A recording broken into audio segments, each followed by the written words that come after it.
11th physics पढ़ते हैं जिसके अंदर क्या है, इंपॉर्टेंट क्वेश्चन है एग्जाम की दृष्टि से, बायल का नियम और चार्ल्स का नियम।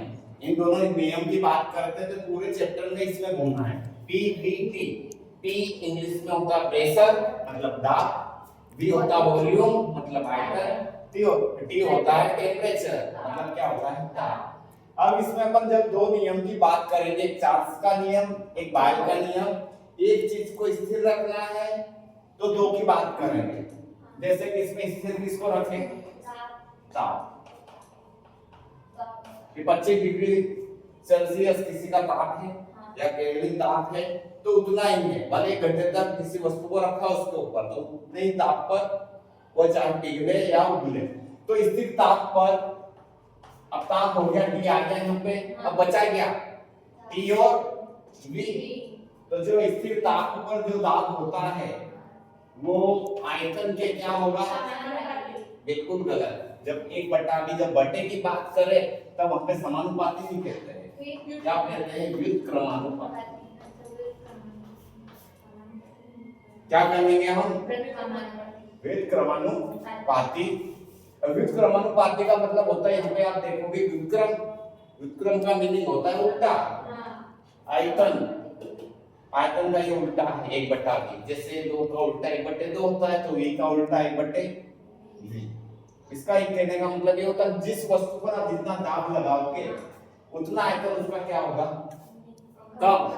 मतलब कोई वस्तु कितना घेरेगी, जैसे कि किसी सिलेंडर में आपने भर दी, जैसे सिलेंडर में गैस भरते हैं तो कंप्रेस करते हैं, कंप्रेस मतलब उसको दबा दबा दाब लगा लगा कर भरते हैं। तो जिस वस्तु पर जितना दाब लगाओगे आयतन उसका उतना कम, आयतन ज्यादा तो दाब क्या होगा, कम।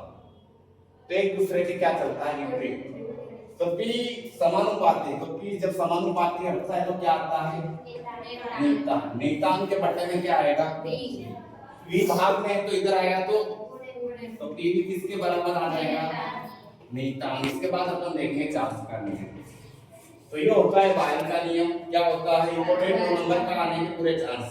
स्थिर ताप पर, ठीक है, स्थिर ताप पर किसी वस्तु पर क्या लगा रहे, दाब, वो आयतन के क्या होता है, तो P बराबर जब समानुपाती या व्युत्क्रमानुपाती होता है तो नियतांक आता है। तो नियतांक यहाँ पे तो अपन ने हिंदी में लिख दिया, नियतांक बटे V भाग में तो कहाँ चला जाएगा, तो P बराबर क्या आ जाएगा, नियतांक।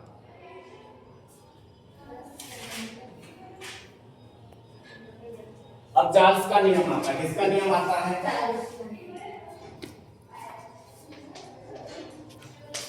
चार्ल्स का नियम।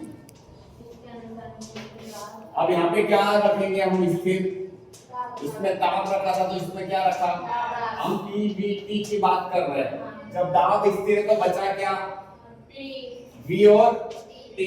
इसमें V क्या है, आयतन, ताप के क्या होता है, ये होता है चार्ल्स का नियम कि स्थिर दाब पर किसी गैस का जो आयतन होता है ताप के क्या होता है।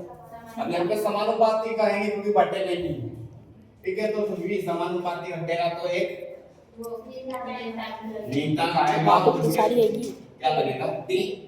जब T गुणे में तो कहाँ चले जाएगा, इसके बराबर। ये दोनों चीजें आपको आनी चाहिए। आया बायल का नियम, चार्ल्स का नियम। एक चीज को स्थिर रखना है तो दूसरे की दो की बात करना, ठीक है।